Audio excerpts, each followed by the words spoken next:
ይሄንን ቪዲዮ ማለት ነው ለዚህ ድራማ ደራሲ አድርሱልኝ። ለድራማው ደራሲ ማለት ነው። እንደዚህ ድራማ ተቃዋሚነቴ የዚህ ድራማ ተቃዋሚ ነኝ፣ ቀንደኛ ተቃዋሚ ነኝ። ግን እንደ ተመልካችን በቃ እንዳየሁት ነገር ያው አቋርጬዋለሁ። ግን እንደ ሀሳብ ልስጣችሁ 3 ነገር ማለት ፈለኩ ማስተካከል ያለባችሁ ማለት ነው። አንደኛው ለድራማው ርዕስ ስጡት፣ ለማየትም እንዲመች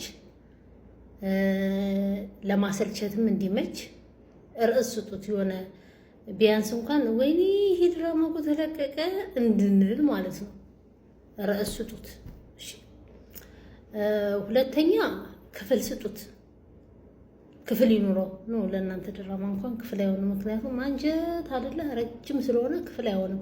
1000 ምናምን ክፍል 1000 ምናምን ተብሎ ሊታይ እንደዛ እንኳን አይሆንም። ስለዚህ ምዕራፍ ስጡት።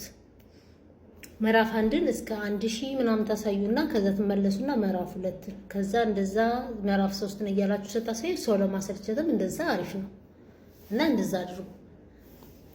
ሶስተኛው ለማስመሰል ሞክሩ።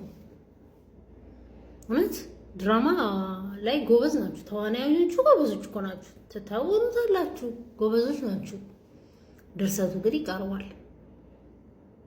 ምክንያቱም እኛ ድራማን ስናይ ድራማ ነው ብለን ስናይ ልክ የሆነ ስሜታቸው ተጋብቶብን ነው የምናየው።